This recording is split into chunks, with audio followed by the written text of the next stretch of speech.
Hello everyone, welcome to educational thought. आज हम इस वीडियो में क्लास 12 का पॉलिटिकल साइंस का सत्ता के वैकल्पिक केंद्र जो फोर्थ चैप्टर है, जो टर्म सेकंड में आ रहा है, उसको पढ़ेंगे।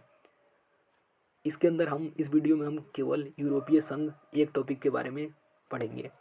यूरोपीय संघ के बारे में देखते हैं। यूरोपीय संघ क्या है, सबसे पहले ये समझते हैं। तो यूरोपीय संघ एक यूरोपीय देशों का संगठन है। यूरोपीय महाद्वीप में लगभग 48 से 49 देश हैं।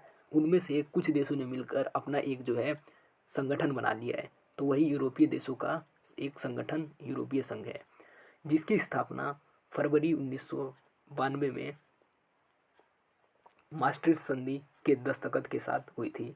तो बोले फरवरी 1992 में जो है मास्ट्रिक्ट संधि आई थी, उसके तहत इस जो यूरोपीय संघ है उसमें हस्ताक्षर किया था। लगभग 6 देशों ने शुरुआत में किया था, उसके बाद जो है इसकी स्थापना हो गई थी। यूरोपीय संघ एक विशाल राष्ट्र राज्य के रूप में कार्य करता है। जो यूरोपीय संघ है एक विशाल राष्ट्र राज्य के रूप में, यानी कि एक बड़े देश के रूप में कार्य करता है। इसका अपना झंडा है, अपना गान है, इसका अपना जो है राष्ट्रीय स्थापना दिवस है, इसकी अपनी मुद्रा है यानी करेंसी। इसकी जो करेंसी है उसका नाम यूरो है। यूरोप और जो है यूरोपीय संघ ने 2003 में अपना संविधान बनाने की का प्रयास किया था, लेकिन वह जो है असफल हो गया। अब देखते हैं हम यूरोपीय जो संघ है उसके वर्तमान में क्या दशाएं हैं। तो यूरोपीय संघ जो है वर्तमान में यूरोपीय संघ का मुख्यालय जो है वह ब्रुसेल्स में, जो बेल्जियम की राजधानी है, वहाँ पर इसकी जो है इसका मुख्यालय है। जो फ्रांस और जर्मनी के बीच में एक देश छोटा सा पड़ता है बेल्जियम, उस वहीं पे इसका मुख्यालय है। वर्तमान में यूरोपीय संघ में 27 देश हैं। पहले इसमें ब्रिटेन एक और सदस्य था, 28 देश थे, लेकिन 31 जनवरी 2020 को ब्रिटेन जो है ब्रेक्जिट के जरिए यानी ब्रिटेन एग्जिट के जरिए इससे अलग हो गया। अब इसमें केवल 27 देश हैं वर्तमान में।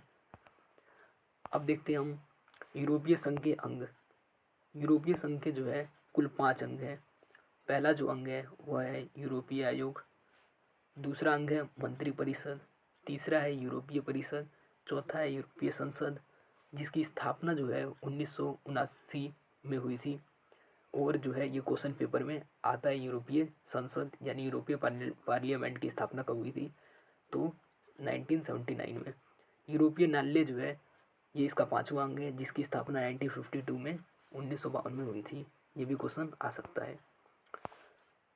अब जो हम देखेंगे यूरोपीय जो संघ है उसको बनाने के जो है हमारे क्या क्या उद्देश्य थे, मतलब यूरोपीय संघ को जो है इन लोगों ने बनाया ही क्यों। तो यूरोपीय संघ को बनाने का उद्देश्य पहला जो है एक समान विदेश और सुरक्षा नीति जो है लागू करना। मतलब जितने भी देश हैं यूरोप के अंदर जो इस संगठन में शामिल है उनके समान विदेश और सुरक्षा नीति होगी। दूसरा जो मेन कारण था वह था आंतरिक मामलों एवं न्याय से जुड़े मामलों पर सहयोग। तो आंतरिक मामले जो है इनके बीच में और न्याय से जुड़े मामलों में एक दूसरे का ये सहयोग करेंगे, इस कारण बनाया गया था, यानी कहने का मतलब एकता के लिए बनाया गया था। तीसरा जो कारण है एक समान मुद्रा का चलन, एक समान जो करेंसी है जैसे यूरो, उसका चलन करने के लिए वीजा मुक्त आवागमन। एक दूसरे के देश में सिर्फ एक देश के वीज़ा लेकर बाकी देश में घूम सकते हैं। जैसे 27 देश से तो एक देश का वीज़ा लेंगे और 26 देश में घूम सकते हैं। इससे क्या होगा, जो है एक दूसरे के देश में ये मुक्त रूप से आवागमन कर सकते हैं।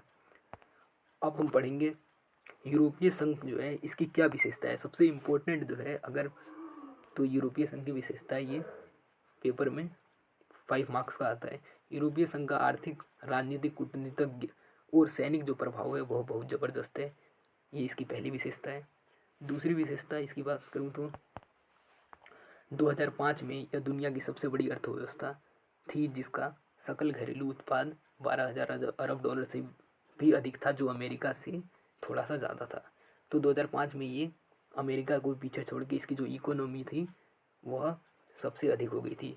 विश्व व्यापार, यहाँ मिस प्रिंट हो गया है, यहाँ 3 होना चाहिए। विश्व व्यापार में इसकी हिस्सेदारी अमेरिका से 3 गुनी ज़्यादा है।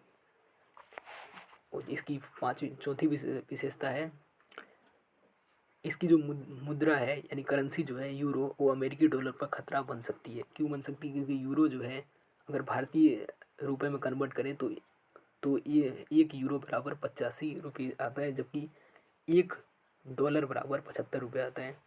पाँचवा जो इसका विशेषता है वो है यूरोपीय संघ में कि एक सदस्य का पास जो है यूएनएससी यानी सुरक्षा परिषद में स्थायी है। पहले दो थे ब्रिटेन, लेकिन अब अलग हो गया, तो एक जो सदस्य है उसके पास जो है वीटो पावर यानी सुरक्षा परिषद में उसको स्थायी सदस्यता है।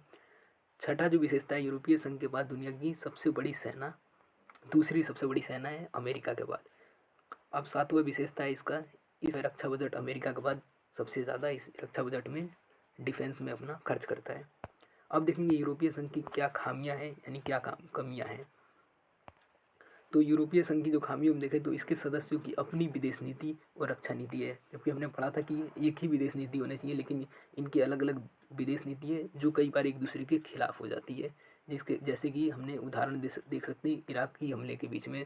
दूसरी जो इसकी खामियां है कि यूरोप के कुछ हिस्सों में ही यूरो जो है मुद्रा लागू है, जैसे कि 12 देशों में ही लागू है, और जो है कुछ देश जैसे कि डेनमार्क, स्वीडन इसका विरोध करते हैं।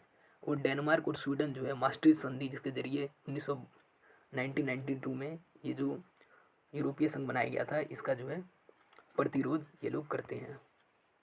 तो आई होप ये वीडियो आपको अच्छी लगी होगी। तो please like, share, comment and subscribe the channel. Thanks for watching this video.